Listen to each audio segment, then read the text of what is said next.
Welcome to Hopscotch Friday, your pop culture binge with Stevie and Emmett. Hello, everyone, and this is part two of our roundup of 2022 movies released in the Australian box office. So we made Yes. it to the first five with a couple of digressions. A few We digressions. talked around a few of them. Yes, and then the Chris Prattness of it all hit us like a meteor, but that's in our past now. That's in our rear view.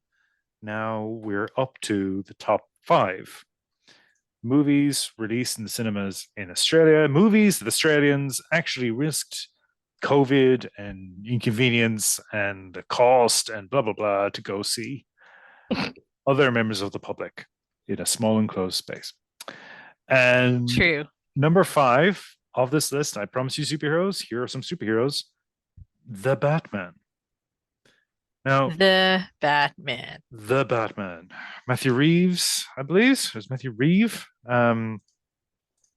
I have such fond memories of the night we acquired a copy of The Batman to watch at home.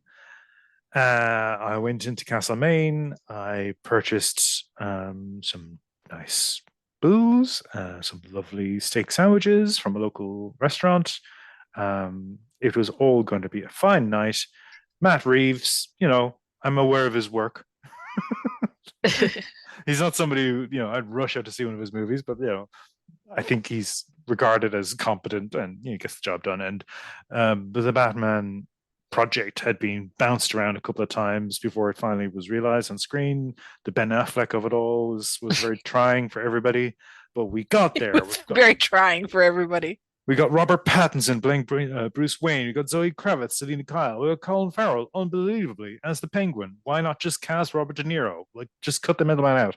We have Paul Dano as the Riddler. It was all looking very interesting. And we watched it. I don't believe I can recall a time where everyone else's response to the movie was so completely out of keeping with mine. Right? Now, I'm not coming into this sort of as a newcomer to the Batman mythos. I've read lots of Batman comics, blah blah blah. I've watched all of the movies to date. Some I deeply regret seeing. The Zack Snyder of it all. No, thank you.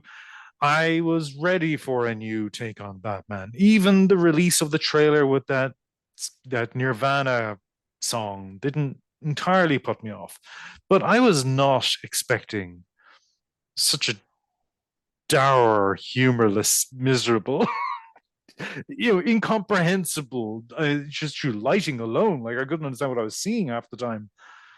Movie. I don't know what this was, and people love it. They think it's noir. They think No. this is the hard hitting, crime ridden Gotham that they always wanted to see on the big screen. This is the real Batman. This is the avenging knight from the shadows.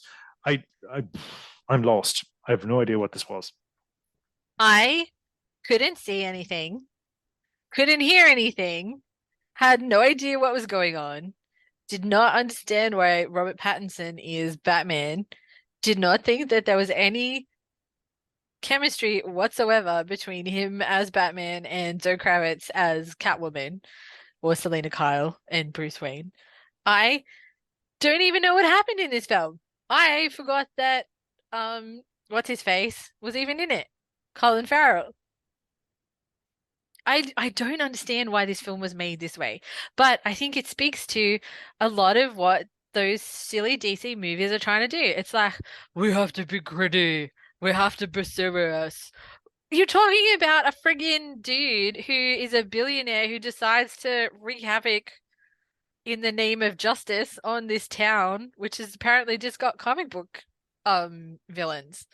Like that's not gritty serious stuff. Just fucking have a sense of humor and laugh about this.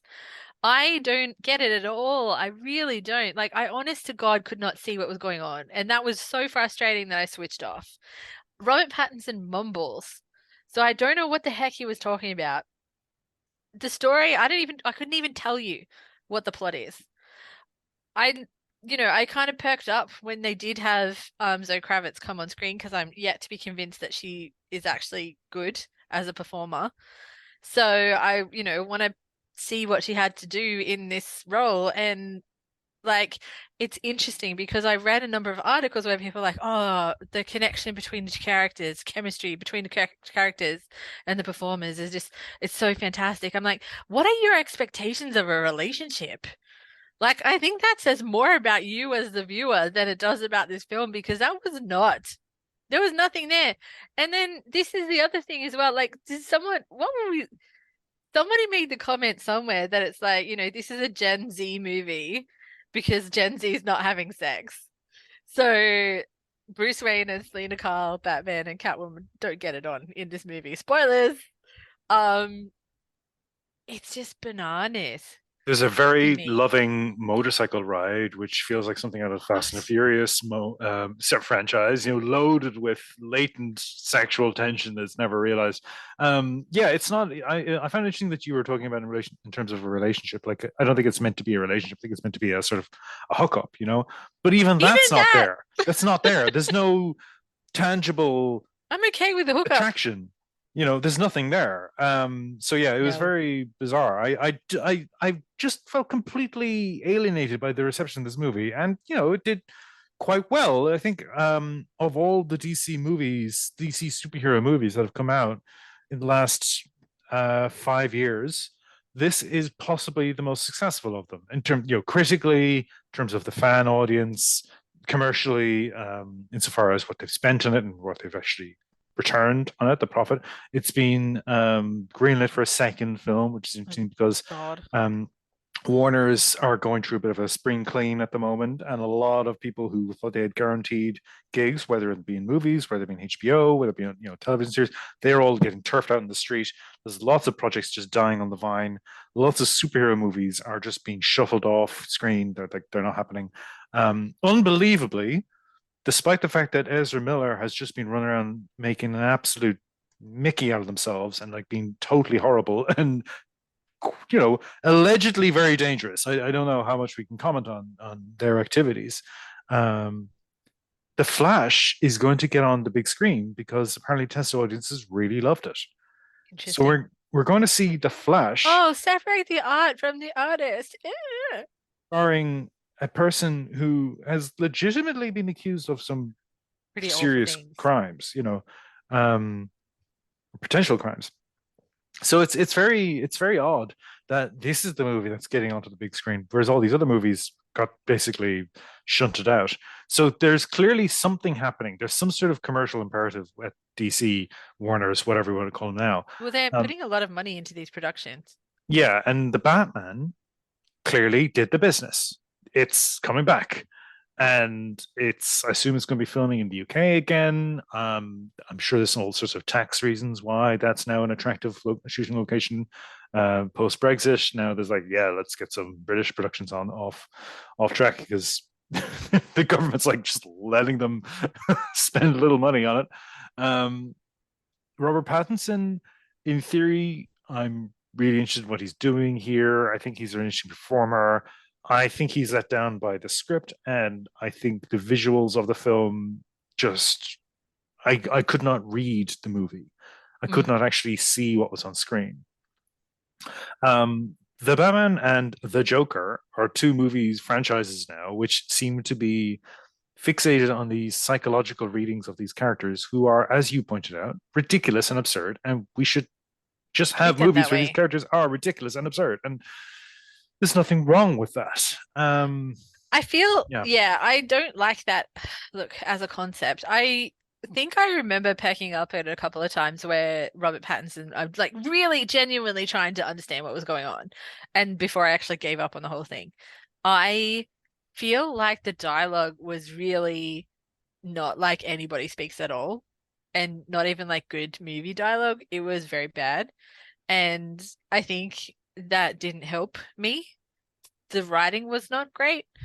Again, though, you're also throwing too many characters at this thing. Like you have multiple bad guys, and what did I call him? The question mark. No, I called him something stupid because I couldn't think of the Riddler. Is the Riddler the one I couldn't think of, was it? Yeah, you Uh, you were calling him something else. Yeah. just like what? Um, the idea of that they had with him here is interesting one, Yeah, it's really but good. they absolutely tripped and fell and screwed the pooch on where it went towards the end, and it was just it could have been something quite contemporary. And what disappoints me is for some reason that seems to mean the dark and the dreary and the bullshit. I don't know why. I don't know. I don't understand why. At the same time, it's kind of there's from the DC house of movies, of superhero movies, there seems to be this equation between like something that is contemporary, meaning dark and dreary, because we're all very serious now. It's all a very serious time. But also somehow that is classic, but it's not classic Batman. I'm not quite sure what classic they're going for. They're going for like classic, as you said before, like noir type films from a very historic, place in cinema history and cinema theory and all that kind of thing. And I'm like, but why? But why does a comic book movie need to go there at all? Because you're just not actually getting there. Well, the But also Joker just ripped off Scorsese, like completely completely. ripped off Scorsese. This is ripping off like some mixture of, I don't know. He's thrown out titles like Clute, movies like Clute, and they're sort of paranoid conspiracy thrillers in the 70s. This is not a paranoid thriller. It's not. There's no It's trying paranoia. to be Hitchcockian, Yeah, and and it's also the other one I throw not. in is Michael Mann. There's a sort of an attempt Yes. at a clean cityscape line. There's this idea of like this overheated city, which you get in things like Heat. You even get to some degree in Manhunter. But like it's, you're just doing a pastiche of another filmmaker. Just do your film. What is your vision? Yes, just do your film. But also don't think you have to take it too seriously. But then the problem that I also have is that there's this concept of like masculinity that goes into these that really annoys me as well. It's this, I don't even know how to express myself with this. Because you've got this idea of you have to be the hero, you have to be tough and the alpha male, and then it's like, but actually, Batman is really fucking broody and doesn't know how to get over his shit. And then he channels his emotion into violence, which is a problem that we actually have in the world today. So let's have a conversation about that. But then in this film, it's all kind of got concepts about, there is stuff about class and there is stuff about inequity and is the Riddler a freedom fighter? What is he trying to achieve here? Is he actually the bad guy? Question mark. Haha, I got you. Question mark, man. Um, so there was kind of a lot of questions in here. Who is the left wing and who is the right wing? What does that even fucking mean in this world? So it could have been good, but it was just, I think it was brought down by this want to emulate a technique that is considered high art using comic book as your kind of, but like this is a problem as well. Is it a comic book movie because that is considered low art? And I'm not saying that there should be high art and low art and what art actually means. You can enjoy both equally. You can hate both equally. You can fall somewhere in between. I'm not saying any is better than the other. But I think if you're trying to mix the two and then also make a social statement and also be contemporary and also be this, that, and the other, it's like too many fucking elements. And also, you don't need to have a whole bunch of bad guys in these films. It's the same as the problem that they had with um when we were talking about Jurassic Park Dominion. You've got too many characters. You've got too much going on. We can't invest in them all in an hour and a half or 2 hours or ever how freaking long these things are these days. Give us one really good storyline. You know what? Make it like friggin' Line of Duty, which everybody watched on TV. And I know that was a 6 or 8 part series or whatever it was, but that was compelling. Give us one really good villain who's fucking shit up really badly. Give us one really good point. One really good point. Then you can dance around that for 2 hours and get to the point. But why do we have to have multiple bad guys, multiple things going on, multiple characters doing this, that, and the other? Like, it doesn't work for me. It's too much. When they brought in the mob storylines, because part of this is sort of linking back to some Batman stories from the 80s, those were being written by men in their 30s who grew up 20 years prior, Yeah. with like the mob serials still on television, still, so that's their childhoods. And now we're in the year 2022, and we're still rehashing these Yes. stories because it's been passed down. It's like a baton. It's been passed down to us. And even the idea of crime as it's depicted, it's so anachronistic. The idea of the Yes. mob as Yes. like we've been through let's just stick to pop culture. We've been through The Sopranos. Yeah, it's done. In The Sopranos, a show where they were themselves commenting on the depiction of the mob that they grew up with. Yeah. They're doing their Al Pacino impersonations. Like this is the space we're in now. There is a way of looking at crime which is completely moved past this idea of hoodlums in suits with hats, fighting in the streets. Like that's gone. So I really resent this idea of us rehashing these old ideas over and over again. If we're going to use these characters that are now closing in on 100 years old, if we're going to keep using them, they need to attach to the present day concern. There's an attempt to do that with Riddler. Yeah. As you say, it's a bit confused. And then there's an attempt to do it to some degree with Selena Kyle. But overall, I felt a lot of this movie was, pastiching everything to not great effect. Yep. I almost feel if you're going to be using the music of Nirvana, if you're going to be doing, what if it was set in the 90s and we did a sort of David Fincher thing? Like just, you can make it up now. You can just do whatever you want. Totally. Like if you set it in like 90s LA or 90s Seattle, which is where Nirvana comes from, that grunge setting comes from. Grunge is gritty and dirty. It's a very different take on a noir concept, like what they've tried to do here with the Batman, but it could totally work. Why not? But this is the thing, like, gangsters these days are not walking around with a violin case with a freaking gun in it. We're currently watching The Outlaws, which is a fantastic British series that deals with gangs and how people might get caught up with that. Sounds really gritty and terrible. It's actually very funny. Also very happy sad, which I think we should do another episode on because I think 2022, some of the key standout items for me in terms of pop culture and TV and movies are all happy sad, and that's why I like them. But that's a more realistic portrayal of somebody who gets stuck in a situation because they come from poverty, because they're trying to get themselves out of it, because they have no option other than joining a gang and, being sucked into that lifestyle. This, as you said, there's concepts of class there. There's concepts of being an orphan. There's this idea of, are you disadvantaged from the beginning? Are you advantaged from the beginning? What does that actually mean? But it doesn't go anywhere because they're trying to do too many different things. It's basically a roll call. We've got to have this one. We've got to have this one. We've got to have this one. Why? Also, the idea of using web forums and going online and that space, that is where Batman should be. If he's a billionaire he's bought Twitter, like, come on, it's literally laid out in front of you. It's literally there. You can call from reality and talk about what these tech billionaires are trying to do with society and how they all think that they know best. Why aren't we having that conversation with this man who wants to be a vigilante? Like, literally, why is he still putting on a suit? Why isn't it an avatar? I'm coming up with ideas. Let's write them down. We've got a pitch session somewhere coming up. And I'm sure other people have come up with this before me, but like, you're exactly right. Why do we keep going back to this idea that gangsters and mobsters are all wearing pinstripe suits and, whatever it is they're doing in a back room in a sushi shop or something?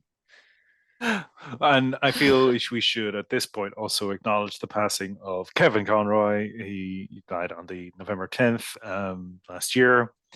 And, arguably the definitive Batman performance of our lifetime. He was voicing Batman in the animated series, in the 90s, and then in a series of animated movies and video games, including Batman Arkham Asylum, which is I would argue, one of the best adaptations of Batman, and does lean into the gothic and the noir and all those things, but is in this sort of timeless space, and that's Yeah. what you need to do. That Yeah. the sort of the actual aesthetics of that game series, particularly the first one, it's just so tight and it's just so convincing. And the psychodrama of Batman there is made very compelling. But you're also dealing with an older Batman. You're dealing with somebody who's lived, who's weathered his traumas, who's has this history of these characters that are being teased out through the gameplay. But you can also do something different when it's animated. Like the physics of it are, Correct. extraordinary. And then seeing bodies getting pummeled into unconsciousness, and you're going, well, that guy's dead. But according to the video game, he's still alive. So I'm going to carry on with my day. Keep going. It's Famously, the Batman games, the physical extent of the injuries is not survivable. But the moral agent that is Batman, he never takes a life. So apparently they're not dead. But yeah, no, if you're looking for a sense of who Batman is and that sort of character and the ethos, so much of that is conveyed by Kevin Conroy's vocal performance. The sense of experience, the sense of somebody who's quite troubled, but cares for people, like actually cares for others, and he is a mentor for the younger people in Batman's life. Kevin Conroy, just he did an amazing job. So just wanted to give him a last shout out because I don't think we talked about him much over the course of the year, but he was somebody who's always been present as where Batman's concerned. He even did a great little cameo in the Venture Brothers, taking the piss out of his sort of superhero persona. But we'll leave that for another conversation. Maybe someday I will get to talk about my love of the Venture Brothers. I think you should just record your own 12-hour episode about the Venture Brothers. Absolutely. But yes, so we have gone through one superhero movie. We have another superhero movie. We are now crossing the aisle from DC to Marvel. Marvel released a couple of movies this year, and a couple of projects, mostly through streaming, to not entirely successful effect. But one of their big releases, and it was, I think people thought it was going to be this major hit. It did make quite a lot of money. It did okay. But I think they still thought it would make more, which is interesting. Again, just the expectations of these movies. Is Doctor Strange in the Multiverse of Madness. Now, this was sold on 2 counts. It is a sequel to Benedict Cumberbatch's Doctor Strange. Doctor Strange as a character has become more and more involved in the Marvel movies through his appearances in other movies, such as the Avengers movies. Mm-hmm. And his performance as Strange is sort of like, what if Tony Stark had magical powers? Like he's playing another arrogant prick who's now assumed that role in the franchise because Tony Stark is dead. Spoilers for the Avengers movies. Strange is now that character. He's now the sort of arrogant, would-be far-sighted character whose actions continually make things worse. Like he seems to always be somehow peripheral to major disasters, but then he'll, pull the fat out of the fire at the last possible minute. So we were seeing, okay, let's actually get to explore this character more in the Multiverse of Madness, where we're going to meet other versions of Strange across the multiverse. This was going to be served up to us by Sam Raimi, who's been in the wilderness for a while and has a lot of affection from people who grew up watching video nasties like the Evil Dead movies. He then transferred into a sort of conventional movie career when he was directing Kevin Costner baseball movie, and then he made the Spider-Man films, which people still regard as the lodestone of the entire phenomenon of superhero movies. I argue it's Blade. Anyway, Sam Raimi's associated with these, cultural peaks, the video nasty era and the superhero era. And yet he's been in the wilderness. Where did he go? What happened to him? Why hasn't he been making more movies? So they brought him back for this. Marvel brought him back for this. And by all accounts, the experience wasn't an entirely smooth one for him as a director. I think he was another filmmaker brought into the Disney franchise machinery who sort of was contained by it, maybe frustrated by it. And what resulted is a movie which is part very conventional, very clearly the Disney Marvel formula. And then there are sheer moments of, fittingly enough, madness. There are moments in this movie which border on incomprehensible, but there's a fascinating weirdness going on here too. So while I wouldn't overall like rate this as a great movie. There were occasional moments here where I was like, how did he get that on screen? Like, how did they let him do that? And at times, because of the conventional aspect of it too, some of the weirdness gets dulled almost instantly. There is a sequence where the antagonist of the film goes on a killing spree, and at a certain point, it just becomes wearying. Like it's like, oh, okay, this weird mix of horror and superheroics, brightly colored, well lit superheroics. None of that Matt Reeves, noir nonsense here. I was baffled by this movie. It's a strange one. I think also what you were trying to say is that yes, we have to come at it from the perspective of Doctor Strange and where he's come from and his line, but then you also have to have seen WandaVision, which was the TV spin-off for Wanda Maximoff, who is the Scarlet Witch, because that has a significant amount to play with what is going on in the plot of this film. So if you haven't watched that, then you might want to go back and do that before you head on over to Doctor Strange and the Multiverse of Madness, because otherwise motivations don't make sense.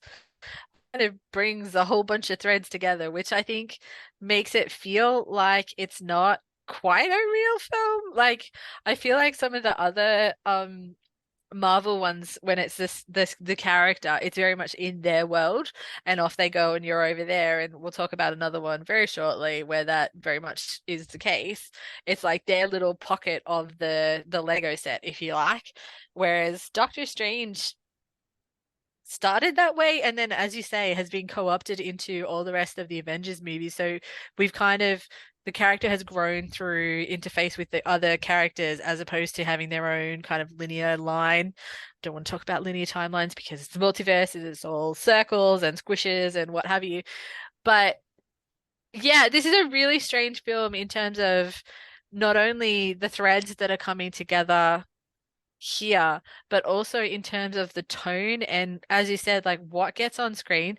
There are some elements that are pretty gory and pretty kind of scary and a bit much, to be honest with you. Kind of that, not much in terms of, it's going to put you off, but it would probably put some younger viewers off. I know there's a lot of parents out there who are quite happy to have their kids watch a lot of these Marvel movies despite the ratings, but for me, it probably went, oh, hang on, wait, what's going on here?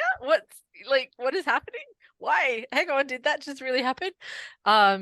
Which I thought was pretty interesting for this film. And some of the choices in terms of deaths, people dying. There's lots of people dying in this film. And characters that you think have a relatively straight and narrow morality. Nope, not so much. A little bit squiffy. Or a lot squiffy. And if you feel like this might be Wanda's redemption, well, maybe consider otherwise. But I kind of want to revisit it now that I haven't gone back to watch it again, and I didn't think I would. But now that you've kind of flagged that, I'm like, yeah, hang on a second. There are some things here that are very different from your standard stable of Marvel movies that I probably need to revisit and have a bit of a think about. But yes, it's an odd film. The way you were describing the appropriateness of this movie for a child. I mean, like we just watched on Netflix Wendell and Wild, which is another film that comes from the mind behind Nightmare Before Christmas, and Jordan Peele is involved in it. And Jordan Peele and his comedy partner voice the titular Wendell and Wild, and I really enjoyed that movie. And at the same time, I came from it going, that's not suitable for kids. No. There are moments in this movie which are not suitable for kids, but I'm really glad they're in there because I think that's actually something that kids need to be exposed to sometimes. Like, I was traumatized by the melting Nazis in Raiders of the Lost Ark, but I grew up hating Nazis, so I guess that worked out. so there is something there. There's something about this movie where there is that little frisson of disturbance that Hmm. is interesting, but like it's like what I was trying to say was there's these deserts of conventional shenanigans in Yeah. between those moments, and that's where the film lets me down. Um, it's not my favorite Marvel product of this year, and I think it's a shame because Strange to me is a deeply weird character. He is a very odd individual, and I don't like how he's just Tony Stark with a cape now. I Yeah. think Yeah. there's something about this guy who lost use of his hands, went off to study in a monastery, came back with these special abilities, and is more interested in engaging with other worlds and other realities and other creatures than he is with ordinary people. He lives in Greenwich Village. He lives in this beautiful mansion, but he spends most of his time like dreaming of other worlds or visiting other times or like having tea with demons. And I think that's interesting. But we don't have that character. That's not who this version of Strange is. He's a very uptight, arrogant, knows it all. And yeah, I couldn't be less interested in his romantic life. There has been an attempt in the comic books recently to make him more of a macho lover of women, solves problems, gets in, gets it done, gets out. And like, no, he's a weird dude whose He's a girlfriend weird left dude. him for Benjamin Franklin. That's who he is. Like, But like, the whole original where we're introduced in the cinematic world to Doctor Strange and what's her face leaves him, you're like, well, and he clearly doesn't appreciate you. And it's really interesting how his character's grown from that into something completely else. Because I'm not quite sure if you're not sure if he's like really impressed by his powers or he feels like it's a great burden. I feel like he's quite impressed with himself. Um, I think some of the interesting things that happen in this film, though, is they do try to Jekyll and Hyde it a little bit, because he goes a bit off the deep end, which could have been like a really interesting thing to do, but kind of seems right up Sam Raimi's alley. But what is even more up Sam Raimi's alley is it's literally Marvel plus zombies, yep, which is crazy. yep. The So, zombie bits, I'm like, what is this actually happening? Yes, it is. Just yeah, go to. yeah. Let's just have zombie cape was when I was like, this is amazing. It was just bananas. Yeah, But zombie cape. yes, I'm also really interested in the fact that it kind of goes into the whole Illuminati stuff as well, because I don't know what I have done. I don't know what I have Googled because I don't Google like conspiracy theories and stuff, but I've been getting a lot of conspiracy theory weirdo bullshit on my Instagram feed lately. It's one of my, not my primary account, but one of my other accounts that I did for taking photos and stuff. Um, and there's some seriously banana shit going on in some people's minds. And like they draw circles on photos and go, oh, lizard people. So, like, the fact that this was brought up in this silly film actually just made me laugh. And the way they deal with that situation is like, okay, not extreme at all. Let's go. Jim from The Office got turned into melted mozzarella. Yeah, no, a rare pleasure in this movie. I think something else that I didn't really like in this as well is what's her face? What's her name? Captain America's lady friend. Yeah, she's in there. Yeah, Yeah, but why? I don't. yeah, I feel like they've done her a massive. What's her name? Carter. What's her yeah. first name? Agent Carter, It's name not Agent. What's her name? Captain Carter. I don't know what's her name. Haley Atwell is the actress. Yeah, that's her. Is that what you're trying to get to? Okay, sorry. Yeah, I no, thought you were trying her. to get Peggy Carter's first name. Carter. That's Peggy what it Carter. was. Okay, Peggy yeah. Carter. I don't. I feel like they've done her character a massive disservice. Like, I feel like she could have been way interesting. This is like across the board, not specific. Excuse me, to this film. It's not specific to this film. I think that Like she's gone from being Captain America's girlfriend in the past to being. Did I miss where she became like super or special or amazing or I don't know what she does? Okay, so there was a animated series called What If, where I we didn't saw. watch that. Okay, I'm telling you now. So it's called What If, where we saw different timelines where history went a different way, and other characters got certain abilities, or Ah, other characters got to step in, or whatever. In this, one of the realities, Peggy Carter is the one who is injected with the serum that turns her into the super soldier. So she right. becomes Captain Carter. And in this multiverse of madness, multiverse, whatever it's called, Yeah. we see her, a version of her. I don't think it's the same reality, but it's her in the same costume and everything. And I do wonder if there was a bit of chatter online when the What If animated series, which is not a good animated series, by the way, not a very interesting show, but I wonder if there was a lot of fan excitement about seeing Peggy Carter as the super soldier. And then Disney were like, hey, Sam, put this character in your movie. And he's like, Jesus, it comes out in 20 days. And like, don't worry about it, Sam. Just get it done. Because apparently, people were approaching Elizabeth Olsen, and they're like, "What was it like acting opposite John Krasinski?" And she said, "I've never met him." And they're saying, "But there's you turn him into Swiss cheese in this movie," and she's like, "No, like they filmed my bits, they filmed his bits. They weren't in the same set." Yeah, yeah. So I do wonder if a bunch of this was like last minute addition. You're doing this today, Sam. Um, because a lot of that sequence felt just fan servicey, even to the point of Patrick Stewart's Professor X coming out to the tune of Yeah. the animated series from the 90s, which is a niche concern. There's people out there listening to this going, "How dare you? It's the greatest thing ever!" Blah blah blah. Guys, there's only dozens of us. Like, Yeah. it's not the cultural mainstay that you think it is. I know we all stayed home and watched it after school, but like, honestly, the majority of people who've seen this movie did not get that reference. I'm willing to put money on that. But this was about creating that online excitement about a product. So a lot of this movie, I feel, was being pushed and pulled in the direction of like this predictive audience metric that we're going off on fads now. You're going off on perceived popularity now, and that it's even more hectic than the usual. Let's just get a bunch of people from this country town into a cinema and put this movie on, and whatever they say, we'll make changes. Now we're doing it while the movie's being made, based on some sort of online algorithm. And yeah, I thought it was very confusing.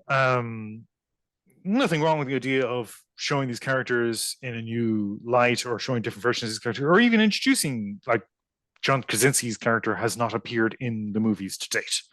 Um, but this way of doing it was just, I thought, very one Why note, is John and Krasinski there? he's Mr. Fantastic But why? because he's Mr. Fantastic in this reality. What do you want? What do you want to know, Stevie? I In want to this, know why they didn't bring back Chris Evans as the Human Torch, is what I'm asking, what do instead you of mean? John Krasinski as Mr. Fantastic, because nobody likes you, John Krasinski. Nobody likes you. Johnny Storm is suddenly bulkier than he used to be. He was a much thinner Chris Evans. So we saw him in the role. Now he's huge. Johnny Storm has been lifting. Yeah, so yeah, it was all a bit. I thought it was a bit of a mess, but I, God bless Sam Raimi, despite being gun Doing for weird hire. shit in the Marvel Yeah, universe. That I have props to that, yeah, honestly. Why good not? on him. Zombies. Yeah, zombie cloak. Anyway, next movie, I guess, is also a It's superhero also a movie. superhero movie. It is really. It is, yeah. Minions: The Rise of Gru. So yeah, the latest entry in this deathless sequence of little yellow men speaking Esperanto, whatever it is they're speaking, Mininese. Minions. And you talk about timeline shenanigans. Now we are Timeline shenanigans. the second film after Minions in terms of like linear time, but this is what, the fifth film? I have literally no idea. I And don't understand the this is Despicable Gru Me. as a child, but Steve Carell's vocal performance is indistinguishable from The Gru as an same. adult. Um, he's met the minions. They're serving him now as a child, and he's trying to get in with a team of supervillains, costume supervillains, with some incredible members, Tarji B. Henson as Bell Bottom, but also John Claude Van Damme as John Claude, Clawed, Dolph Lundgren as Vengeance, Danny Trejo as Stronghold, and Lucy Lawless as Nunchuck. She's a nun. Yeah, this movie promised to be a lot. Like, I mean, the sort of aping of the 70s fashion, it's this sort of curious period of time in the 70s where Gru is a young guy falling in, trying to make the grade with these supervillains, and he, to sort of gain their respect, steals from them, and then the movie becomes a bit of a chase scene then. Yes. Again, flashes of brilliance, but honestly, I don't think I think I've watched the first Despicable Me movie several times now. Once there may have been a child in the room. The excuse I was, don't know that there was let's put this ever on a child in for the room. whatever nephew or niece was visiting at the time. But I've watched it with you a couple of times, and I Oh will keep yeah. going back to it. It's adorable. I don't think they've ever recaptured whatever it is they had in that movie. That mixture of sentimentality and excitement. This makes another stab at it. I think it's better than the Minions movie, at least, which I did not like. But this That's sort very of, serious. yeah, I thought it was a bit overlong at times, and I got a little bit lost as well here. These movies are all too long. Yeah, I think you're right. I think it's not my favorite. So it goes Despicable Me, Despicable Me 2, Despicable Me 3, Despicable Me 4 is apparently coming out in 2024. So there's more to look forward to. Despicable, and then the Minions are prequels. So then there's the Minions and then the Rise of Gru. And this is Gru as an 11-year-old desperate to become part of the Vicious Six because he's a vicious dude. I think you're right. I think my favorite Despicable Me's is the first one and the third one. So the first one, is when he adopts the young girls, which is lovely. And, he's like, oh, I'm a villain, but also I love the kitties. Sweet little kitties. Um, the second one is the one where he finds his girlfriend, which I didn't like very much and did not watch for a really long time, which was very weird because I felt like, when you're like, I've seen that. No, I haven't seen that. So I don't know how I like somehow, I don't know, osmosis it. But anyway, turns out it's not my favorite. And then the third one is where he meets his brother, And which also, is Trey Parker played Balthazar Bratt, and yes. legitimately a very entertaining Trey Parker performance. Somebody who I have, left in my rear view mirror now for many years because it's just the whole South Park just got exhausting to me. But I thought his sort of 80s villain type in that movie was a lot of fun, and I thought he sort of made it worth watching. I think we reviewed it on this podcast, in fact. Quite possibly. But yeah, this Swoop 133 is the one I would rank next. And the rest all are a bit of a minion blur that I now solely associate with annoying people on social media who think they know how to do memes. That's what the minions are to me. They're just fuck annoying. Just really irritating in terms of They their external use. Like as characters, they're adorable and cute. I love them. Out in the world, I hate them so much. I understand what you're saying. Like the minions just seem to be omnipresent, whereas, in a completely different way to how they're presented in the actual films. But this, yeah, look, it's a Minions film. It's a Despicable Me film. It's more of a Minions film, I think. But it's probably, like we said, not the best one, but if you're kicking around with a young person who you want to entertain for a little while, stick on the Minions. Stick on the Minions, watch it. There's still giggles in here, and Yeah. there are some quite fun character actors in here. Julie Andrews pops up. Yes. Um, Julie Michelle Andrews. Yeoh. As you said, Jean-Claude Van Damme, Dolph Lundgren, Danny Trejo, Lucy Michelle Lawless. Yeoh, Danny Trejo, Jean-Claude Van Damme, they're all wasted. Why are they in the movie? Like Well, Lucy it's Lawless is a great performer. Why isn't she in the movie more? I don't well, like what. Why is she there? look, fair enough. But anyway, I actually, do you know what? There's a bunch of other people who pop up as well, like familiar voices. You'll go, oh, hang on, that's person. So it is a little bit of a roll call of people who clearly have children or have nieces or nephews who love this, who then can go, hey, I was in a Gru movie, a Minions movie. I feel like this is not true to canon though, because I feel like, and this is something I didn't do at the time. We watched this movie and I'm like, I didn't think that was how Gru became Gru. I feel like it's reinvented Gru's backstory. So I need to go back and check that by watching all of the Minions and Gru movies again. Despicable Me 4, we'll learn that there's a multiverse of The Gru, multiverse of and Minions. this is the other multiverse. The multiverse of Minions. I love He'll it. he'll have a cape made out of zombies. Yeah, I think the moment I laughed at longest at the terrible adaptation of Philip Reeves' Mortal Engines movie was when they're in that museum. Robert Sheen's in that museum, and one of the few remaining objects of the 20th century that's been consumed by nuclear war is a fucking minion statue. Because of course it is. I laughed out loud at that because They're gonna be like cockroaches. that at least is funny because in the book it's Disney characters, it's Disney objects, but of course they didn't have the rights to that, so they were minions, and fair call. They will outlast us. They are like cockroaches. Okay. Correct. The last superhero movie of this list. I don't know. I still think number one is a superhero movie. We'll get to that. Thor: Love and Thunder. Now, directed by Taika Waititi, the follow-up to his Thor Ragnarok movie. A lot of the characters from Thor Ragnarok return here, and there's a sense of them, getting older, maybe not able to justify how silly they were as much. The drunken escapades are catching up on them. This is the world's end of the Marvel movies. This is where the hangover starts setting in, and you got to get up early to take your kids to football practice, and your head is pounding. That's what this movie is. It's a movie where parenthood is now approaching, and it's like, do you actually rise to the challenge, become a good parent, or do you just fuck up your life?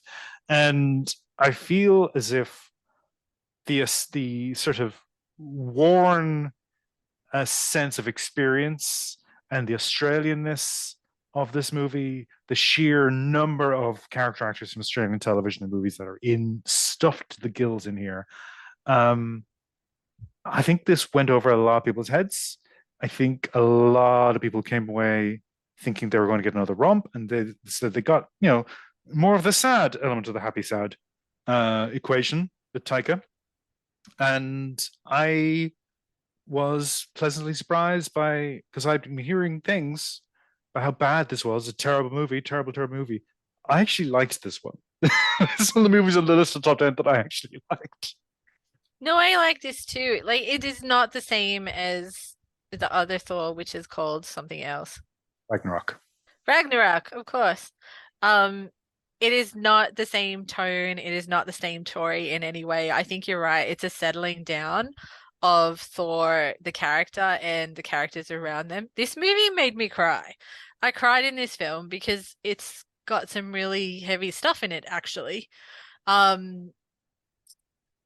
What's her face is back, Natalie Portman as Jane Foster. She then turns into the Mighty Thor, and her whole backstory is that she's got cancer, which is really sad. And then every man and his dog's child is in this film, and the children are, need to help to save the world. And it's kind of when you're a kid and you have this perception that the adults know what's going on, and then you're like, actually, no, they fucking don't. So there's lots of complexity to this film that I think people maybe didn't expect, which is stupid because it's a Taika movie and they're all full of multiple threads and ideas and concepts. Even, I think the difference between this and Ragnarok is that Ragnarok, you can sit there, and I think we said this at the time, you can enjoy it with depth or you can enjoy it as a romp. This, I don't think is a romp. This, I think you have to appreciate the depth in order to appreciate the film. Some of the depth is quite obvious and in front of you, and that's why you need to be able to have that viewing of it, because it can't, I don't think it exists on those dual planes. I think this exists very much as I'm telling you a story and you're going to listen to the story.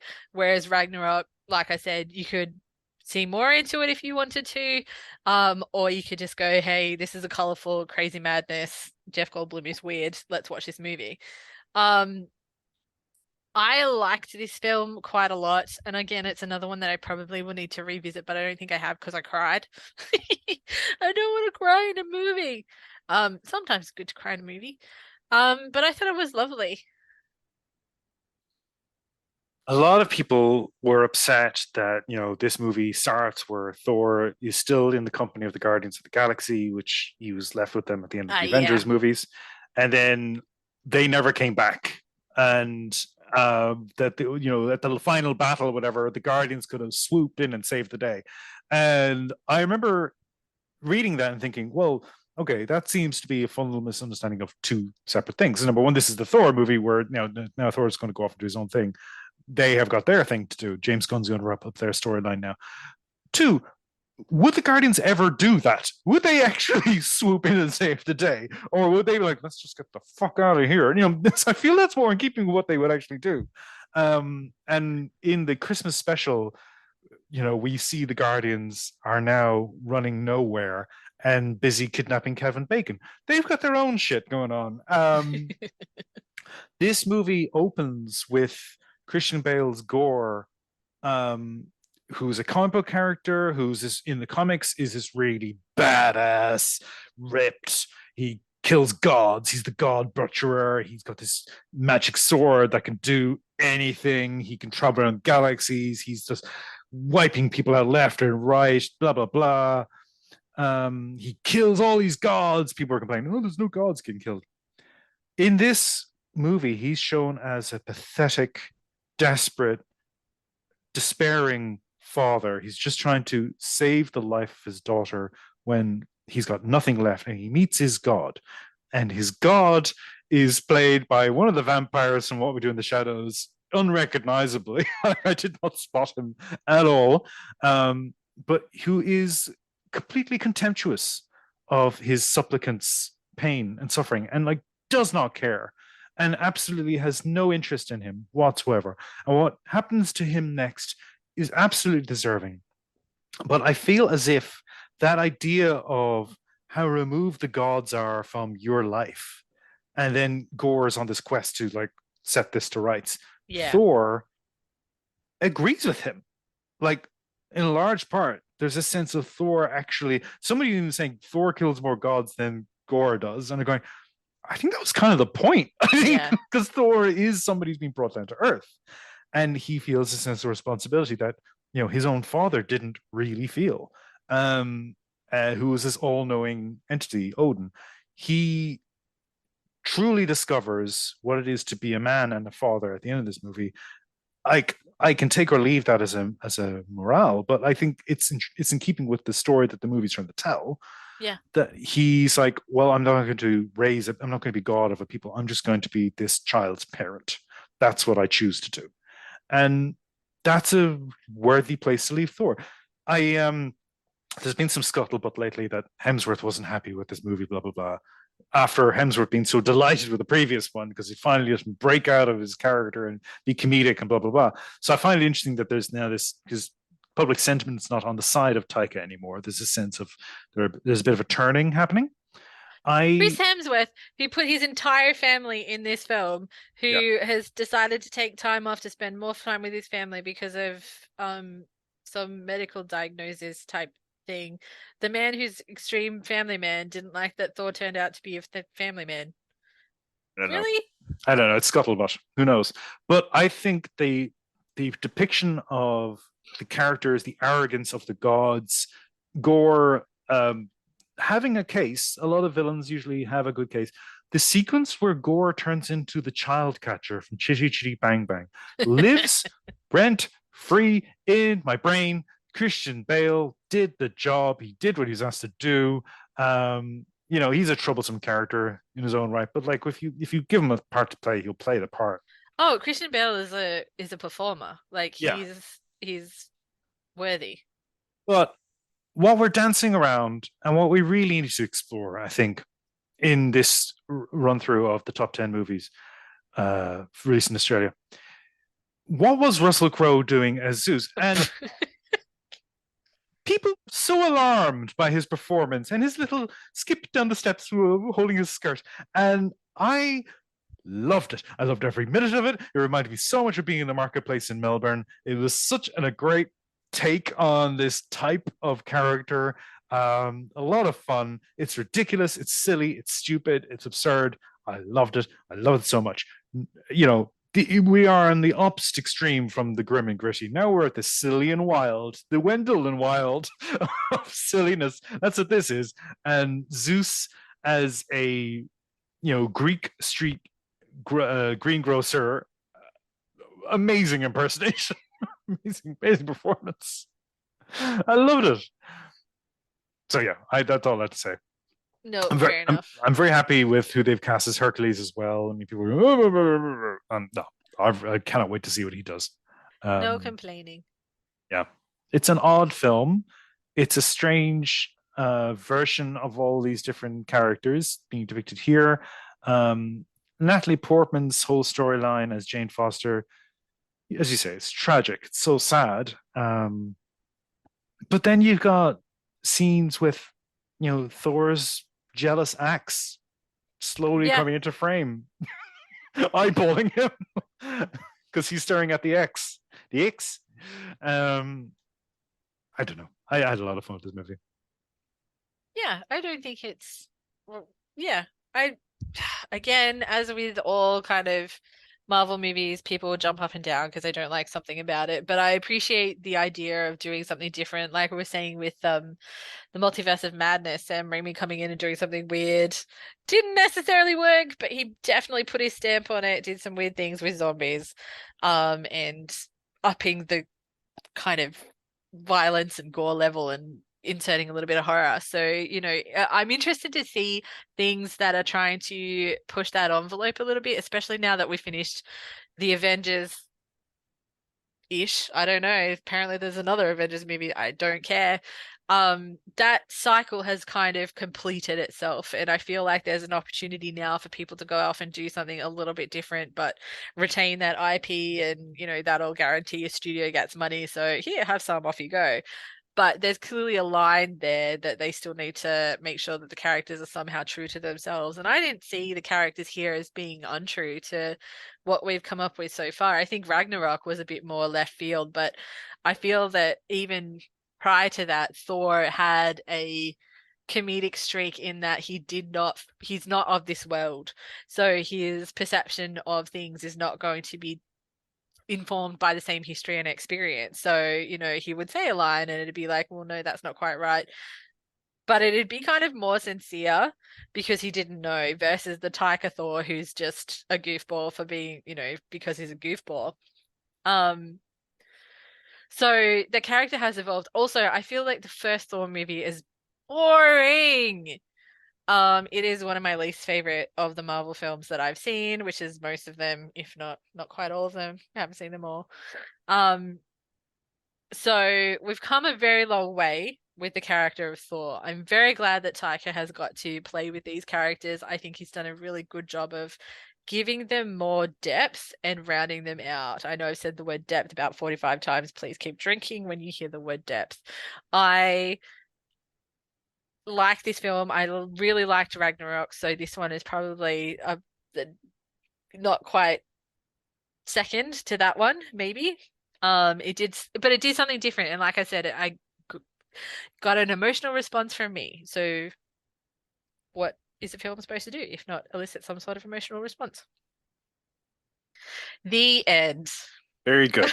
We are at the finish line. We are at the #1 box office draw for Australians in 2022. And perhaps unsurprisingly to anybody, it's Top Gun Maverick.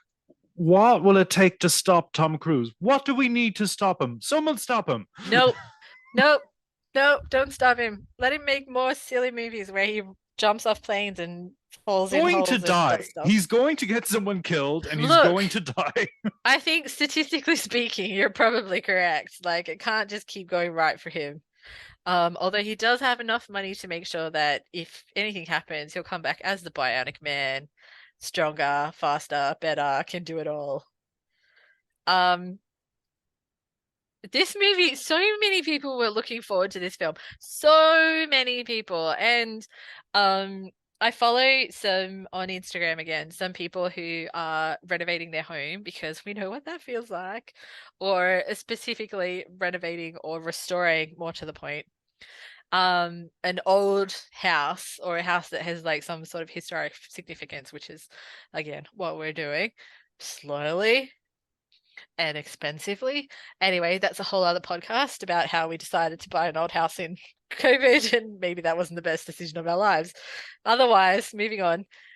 And one of these guys used to be a fighter pilot, and like his response to this film was palpable. He was so excited, and I was like, okay, it's Tom Cruise doing crazy Tom Cruise things. This guy is like, the flying is amazing, genuinely speaking, because I've done it before, and oh my God. So I was excited by the time we got to see this film because I like I hate driving in real life. I really, part of me wants to be a rally driver, but I just don't have the heart for it. I'd probably not be able to do it. But I love movies with fast cars, fast planes, all like big fast things that are just scary for me, exciting for me to watch on TV, movies, what have you. I wish we had seen this in the cinema. I think we really should have. Not that I think it dampened the experience too much, but I can well imagine what having surround sound, big screen of this film would have been like. The story was, could have done without that. Just give me more flying airplanes and crazy shit. Because that was really fun.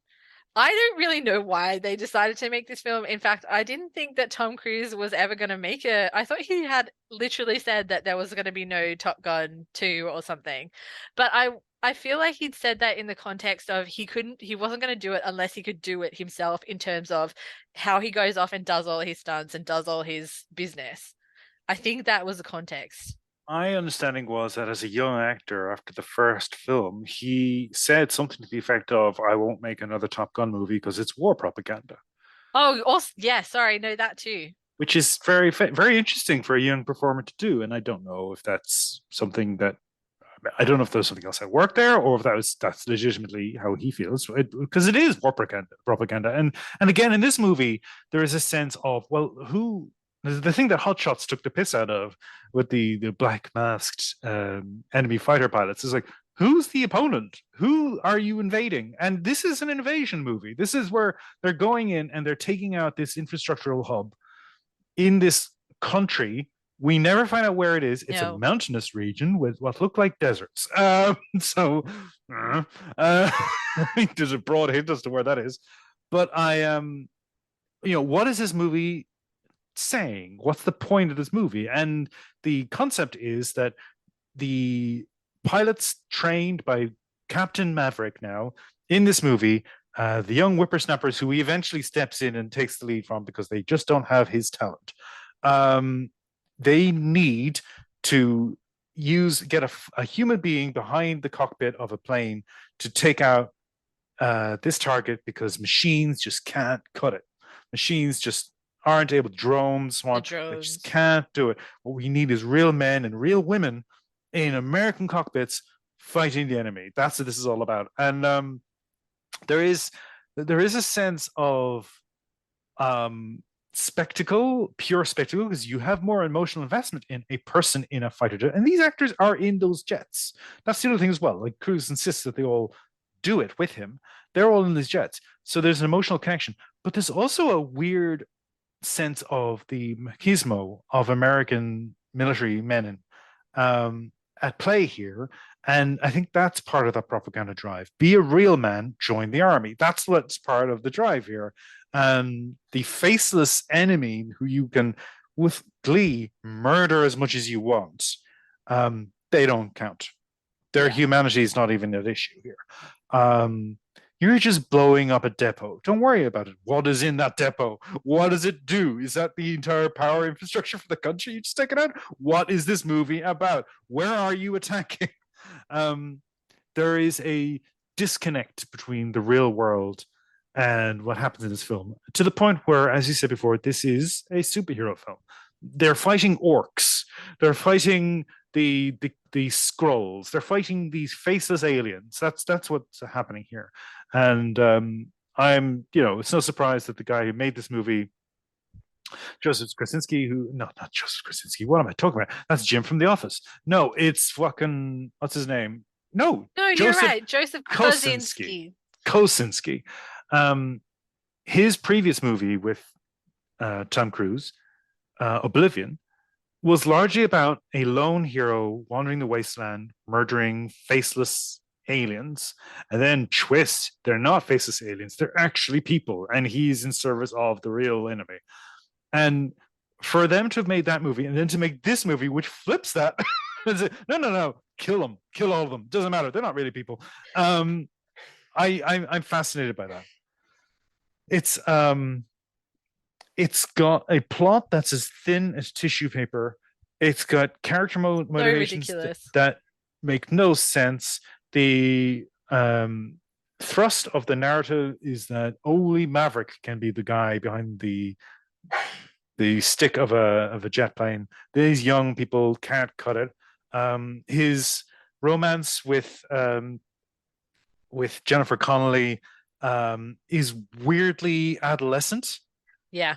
Despite the fact that they are both, of a mature age and have lived through marriages and children and whatever else. And he's sneaking out her bedroom window, all this kind of stuff. It's such an odd, emotionally moribund movie. And yet it's such a feckin' spectacle. Jesus Christ. It's so incredible to see on screen. It's a cinematic film. I agree. I think I've just found a bit of a quote from Tom Cruise in around about 1990. Interesting for Playboy. I'm not reading it on Playboy, but apparently it was for Playboy. Some people felt that Top Gun was a right-wing film to promote the Navy, and a lot of kids loved it. But I want kids to know that that's not the way war is, that Top Gun is an amusement park ride and a fun film with a PG-13 rating that's not supposed to be reality. Hence why he didn't want to do further Top Gun films. And I believe the way that he was convinced into doing a Top Gun film was because it was going to be a story about like a people character-based story. I don't know about that business, but also probably just wanted to fly a jet. Yes, as you say, the story is bizarre in terms of there's this whole situation with Iceman's son, who is played by Miles Teller, who has joined the Navy and... Not Iceman, Goose. No, yeah, Goose. Shit. Yeah. You're correct. Goose's son. And of course, because of the events of the original Top Gun, Maverick now has issues with that having happened and previously kind of tried to not have that happen by giving a bad reference or talking him. What did he do? Anyway, something. Said, don't take this kid in. And then he did anyway, so he joined the Navy, and now he's a fighter pilot-y dude too. So of course he is, because the Navy is so big and there's literally just 5 people who can possibly do this piece of work that they're trying to do. It says a lot about the American Navy, don't you think? Including Manny Jacinto, who has no screen time. Yeah, this is true also. Like, it very much focuses on just a couple of characters. That said, you'll be pleased to know that Iceman is in this film for a short period of time, Val Kilmer, which was great to see, but also tragic to see.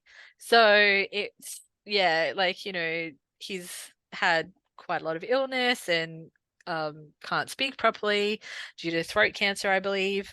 So to see Val Kilmer is an incredible performer.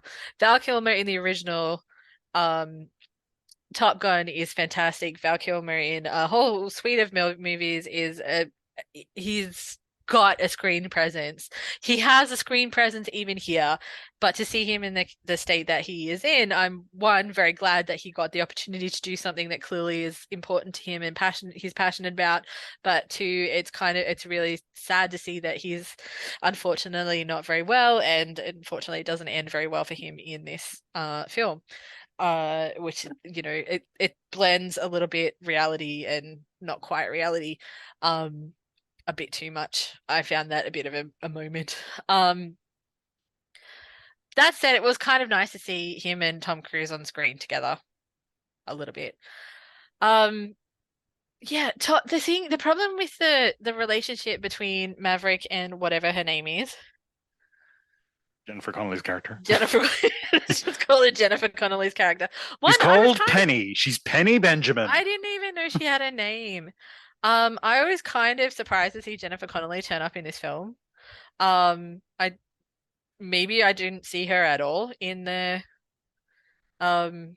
trailers or whatever. I didn't realize there was a love interest here. Yeah. Why would you? Here's my pitch. Bring Meg Ryan back. No, never gonna happen. Hush. Bring back Ryan. Bring Meg Ryan back as Goose's widow. And since Goose's death, Maverick and her have become an item, and Miles Teller's character hates him for that. There's your emotion. That would have been quite good. Yeah, he could have, because this is the whole thing, of course, you know, he's there to look after Miles Teller's character. He's like, you're not my dad. You know, like, there you go. Here's the thing, though. Why not just bring back Kelly McGillis? Well, it's because she's too old for him now. She's aged out of being the girlfriend in a movie. Well, this is kind of what I was getting at with the Jennifer Connelly performance being such a teenage sort of. It's so weird to me because she even acts in a way, and he does too. Like they're both behaving like teenagers. And you know, Kelly McGillis is somebody who has been through a lot actually, and she's aged. She's a woman of her age. And I've seen her in movies since, like, she's in Stakeland, which is a movie, a vampire horror movie, very cheaply made vampire horror movie that I've watched several times. It's quite gory, some very unpleasant moments, but she's incredible in it. Like she's still got this presence, and you know, it's a shame that they didn't have her back to even have a walk-on part. When they had Val Kilmer in the movie playing a character, he physically can't speak. You know, without discomfort, like he's actually in a lot of pain, but oh no, let's get him on there. But it just it left a sour note, and then for her, for Jennifer Connelly to be in this role, somebody who she's another 80s baby. She also came up in that same time as Cruise and Kilmer and all the rest of them, but she was younger than them. She was starring in all these Italian horror movies. No, she's not. She's not younger than them? No, Kelly McGillis is 65. Tom Cruise is 60. I'm talking about Jennifer Connelly. Oh, Jennifer Connelly. Sorry, I got lost there for a second. Yes, Jennifer Connelly is younger. Not by a lot. Not by a lot. Enough. She's of their period. She's also coming up in the 80s, was what I was saying. She was doing all these Italian horror movies and stuff, and then she did like Labyrinth, obviously. She's got a much more youthful appearance, though. And that, to me, was the point. To make her and Maverick look youthful. Yes. Don't think about the fact that they're in the 60s or 50s, 60s. You know, don't think about that. But this is the thing. I like the idea that there are older people who can find new love. Like, that is lovely. But you've gone, like, there's clearly some allusion to the fact that he was previously in it. Well, not allusion. They outright say that he was in a relationship with her. And he's kind of walked in and out of her life, and she's got a kid, and, you know, that's disruptive. But I feel like there was like some pre-reading that was required to understand that little piece. Like, it would have been better if maybe she was all new, or, as you say, you know, bring back Meg Ryan or bring back Kelly McGillis or somebody who, if you want that to be a smaller thread, a B plot that is kind of assumed knowledge. Bring back a character that we've already had in the original that, you know, people might like to see here, as opposed to pretending like we know who Jennifer Connelly is. I genuinely thought I'd missed a character. I'm like, I don't understand what is happening here.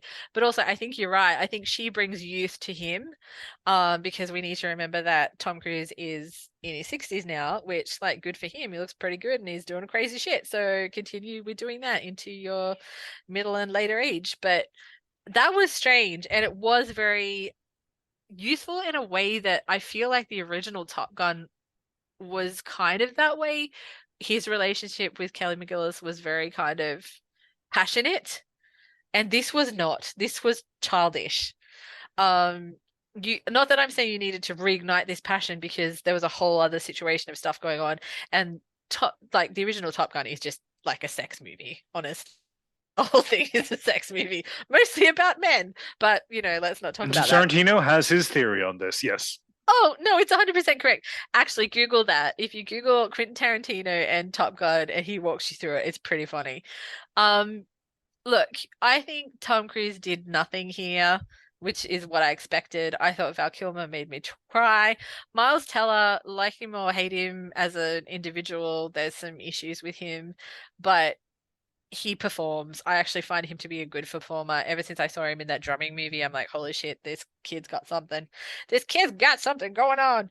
Do you know what I found really strange in this, though? John Hamm. I'm like, no, you can't play that character. I can't take John Hamm seriously. And seeing him play an admiral, vice admiral, no, that's not working for me. So this is not a funny movie, although I think it's trying to be not too serious. It's not a comedy, and John Hamm just doesn't fit there. So I found that a little bit jarring. I find it strange, as you said, that the whole point of this is nobody dies. Well, does anybody die? No. No, nobody gets like killed. No, there's a close to, but it doesn't. Yeah. Nobody gets killed by the machine, the rockets, the missiles, the planes and stuff. Nobody gets killed by the war propaganda items, is what I'm trying to say. Very pointedly. That's very on purpose, you can tell. We don't mention where they're going because it's a secret mission. It kind of looks like a desert, as you said. So we're, thinking Middle East, North Africa, somewhere there. But it's not explicit. It is never said. There are very few people, any people involved in this from the other side are all masked up and covered over. So you cannot even assume any sort of ethnicity. What they're trying to do, as you said before, is get a contraption, something, whatever it is, in the middle of a valley and destroy it. No people involved. There's no people there. It's unarmed. It's unmanned. Sorry, it is armed. It's some sort of armed thing. It is unmanned. That actually it reminds me of those old school computer games that you used to play where you're in it's boxy it's big boxes, but you've got to pretend like you're in some sort of fighter jet, and it's boxy and there's nothing around you except lines that tell you that you're in a valley. There's no detail, there's no grass, it's not real at all. It's just some weird old school game that you're playing, and you've just got to go to this thing and you got to shoot stuff and you drive out of it. And it's like that first attempt at like this idea of 3D on a screen. Do you know what I'm talking about? Yep. Like, I don't even know if it's Starfighter or maybe that's Star Fox. Was Star Fox one of them as well? No, I don't know. Maybe I can see it in my head, but I don't know if I'm explaining it very well. But it's like vectors and stuff. Yeah, three-dimensional geometric shapes, and you're correct, trying to exactly, just shapes. It reminded me of that to a degree. Because I'm like, this is not real, because you haven't actually given, the stakes are not there. The stakes are not there because we don't understand the threat. Unfortunately, we associate through movies and various other things, we associate threat with particular areas of the world, which is geopolitics and a problem and issues and all the rest of it. Whether it's the Germans, the Russians, the Middle East, there's something there. Physically, it's a valley with a thing in it. So I'm like, where is actually the threat here? So there's multiple lines in this film. There's something that should be a threat that's not a threat that we don't ever actually kind of find out what it is. There's Goose's son, who's having a meltdown because Maverick needs to basically get out of life, and for some reason he's just the only person who can deal with this shit. There's Maverick dealing with the fact that he's been asked to do this, but actually no one respects him, and he's trying to get respect, but also he doesn't want respect. I'm not really sure. Why is he still in the Navy? Who knows? You've got Maverick having this relationship with this person who apparently he knows from before, but we don't really have a lot of context for.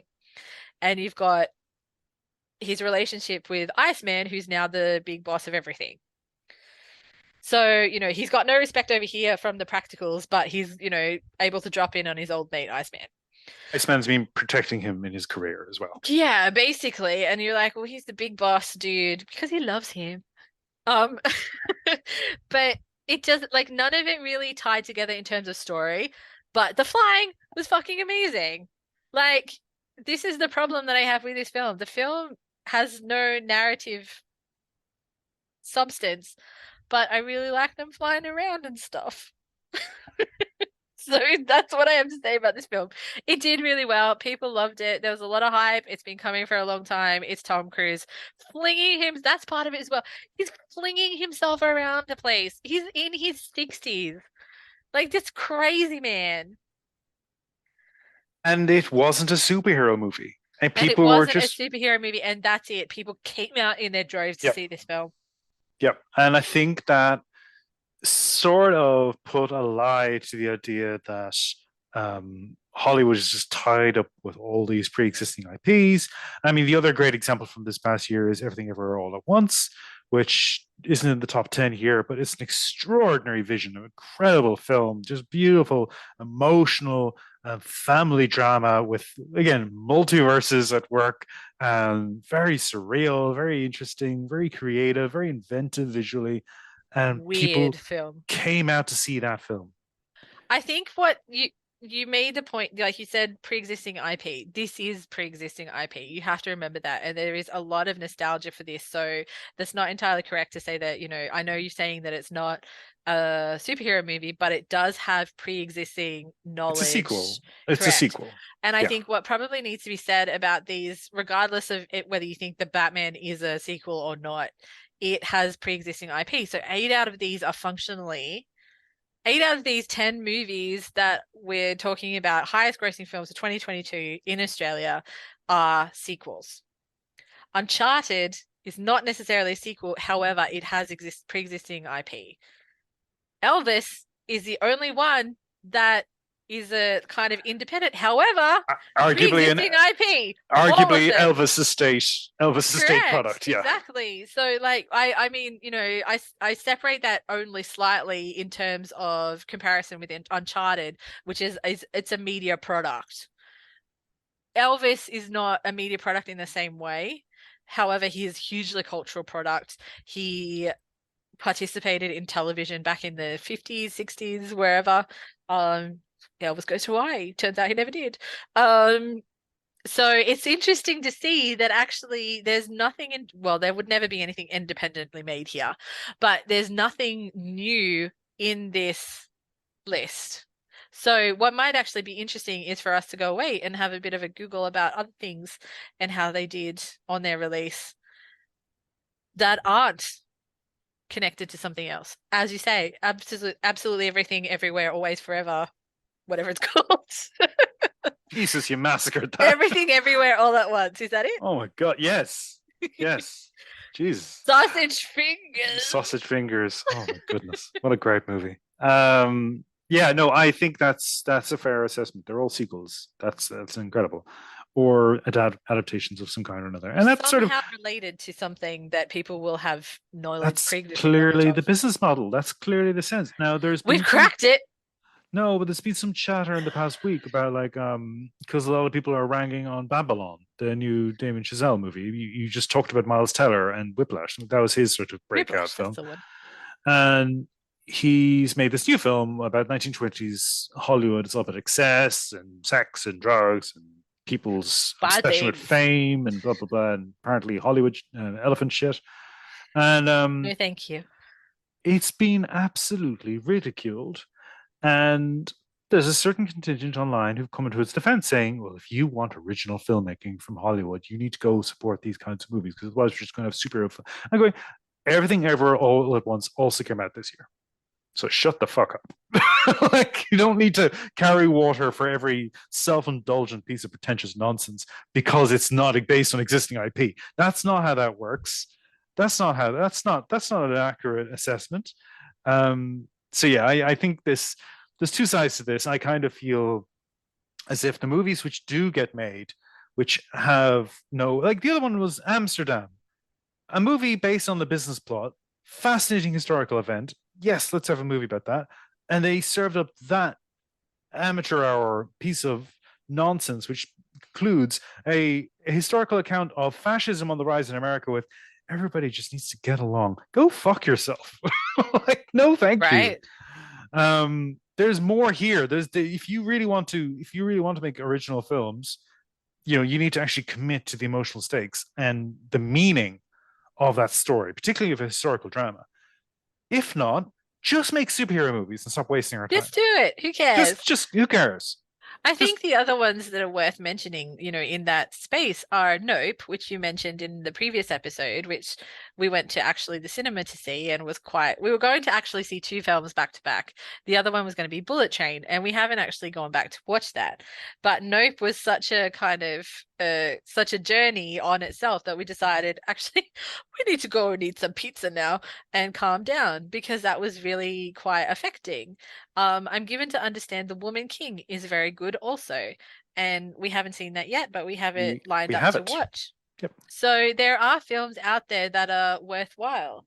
Even if it's something stupid, and I guess this one's kind of derivative too, like The Lost City with Channing Tatum and Sandra Bullock. You've seen this movie many times before, particularly in the 80s or early 90s. However, it's a romp and it's got Channing Tatum. So go watch that shit. Daniel there Radcliffe are options out playing there. a rare villainous role. He was very good, actually. I liked his character because I like this idea of Nepo villains. I feel like he was like a Nepo villain. He clearly had money and then was like, nah, I'm crazy. So there are films out there that are quite interesting, and some of them have got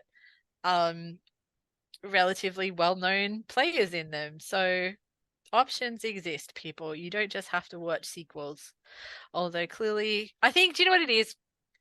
It's about managing expectations. Taking a chance on something new, we're not very good at, generally speaking, but I wonder if that's kind of ramped up of late as well.